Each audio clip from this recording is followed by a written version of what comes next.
นิกงชนูปถัมภ์สังกัดสปป.จังหวัดยะลาครับ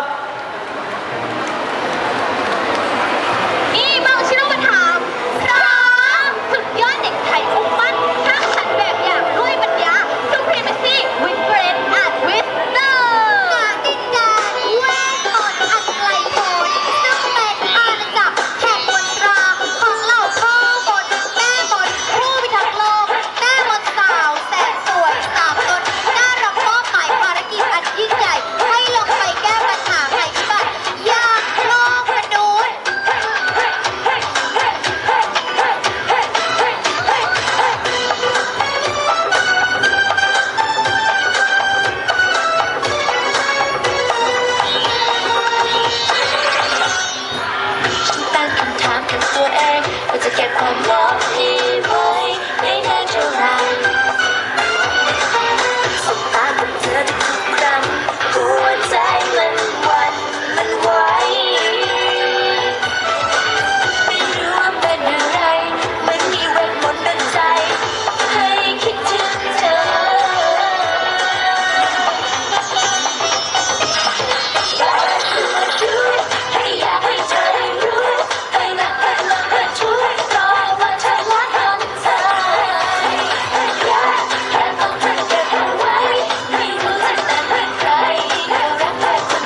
ส่ในนี้เลยค่ะ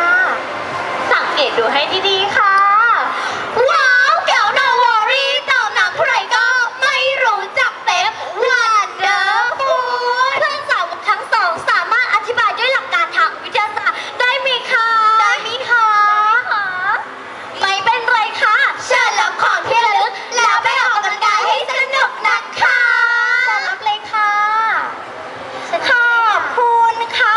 การที่ก้าว no worry สามารถลำน้ำได้อย่างไม่มีลิมิต เป็นเพราะค่าใช้หลักการการลักน้ำของพ่อมดคาเท CPR การลักน้ำหรือไซฟอนเป็นกระบวนการถ่ายเทของเหลวจากที่หนึ่งไปยังอีกที่หนึ่งโดยอาศัยหลักการของแรงดันน้ำมาช่วยการทำการลักน้ำจะต้องมีสายยางหรือท่อสำหรับการถ่ายเทของเหลวนั้นๆโดยที่ของเหลวที่ถ่ายออกจะต้องมีระดับความสูงมากกว่าระดับของเหลวในภาชนะที่รองรับถูกต้องเลยค่ะระดับของน้ำจะต้องสัมพันธ์กับระดับปลายสายยางที่งออยู่ในแก้วเมื่อระดับนั้นสูงกว่าปลายสายยางน้ำก็ไหลออกมาจนถึงระดับปลายสายยางน้ำก็หยุดไหลชาวโลกสามารถนำไปใช้ในชีวิตประจำวันได้อย่างไรล่ะคะง่ายมากเลยค่ะเคยสังเกตตู้ปลาไหมล่ะคะเห็นปลาใสๆที่ว่ายน้ำวนไปมาในน้ำใสๆแต่จะสุขใจใช่ไหมล่ะคะดังนั้นผู้ที่รักปลาส่วนมากเมื่อหลังตู้ปลามักจะใช้วิธีการถ่ายเทน้ำโดยใช้วิธีการของการลักน้ำทางนั้นค่ะแต่ข้าคิดว่าวิธีการนี้ยังมีประโยชน์สามารถช่วยชาวโลกถ่ายเทน้ำที่ท่วมขังในบ้านหรือโรงงานระบายลงสู่ท่อระบายน้ำและแม่น้ำควบคู่กับการใช้เครื่องสูบน้ำก็จะเป็นการประหยัดพลังงานได้ที่หนึ่งแบบนี้ไงล่ะคะผลจากการนิ่งเฉยไม่แยแสต่อสิ่งรอบข้างอีกไม่นานชาวไทยคงต้องพบกับความวิบัติอย่างแน่นอน เราสัญญาค่ะว่าเราจะไม่ทำลายสิ่งแวดล้อมยังมีอีกสิ่งหนึงค่ะที่เราจะต้องช่วยชาวโลกให้รอดพ้นจากภัยพิบัติมีอะไรอีกล่ะไฟป่าทอร์นาโดไงล่ะไฟป่าทอร์นาโดภัยพิบัตินี้มันร้ายกาจมากไปเลยนะมันมาพร้อมกับภัยแล้งที่ชาวโลกทุกคนกำลังหวั่นไหวในแต่ละปีมันทำลายล้างผืนป่าด้วยไฟนรกโลกกันหลายหมื่นเอเคอร์เลยทีเดียวถ้าเป็นเช่นนั้นข้าจะเก็บไฟป่าทอร์นาโดไว้ในกล่องแก้วเองค่ะนี่มันอันตรายมากนะแบบนี้เขาเรียกว่ากำลังเล่นกับไฟค่ะ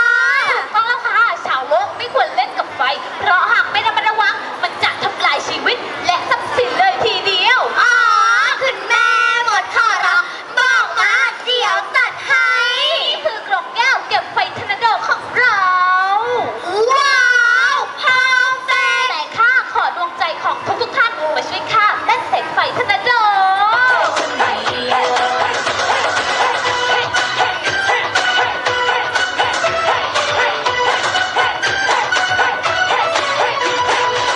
อยากเสกให้เธอมารักเอาให้ได้แค่สองค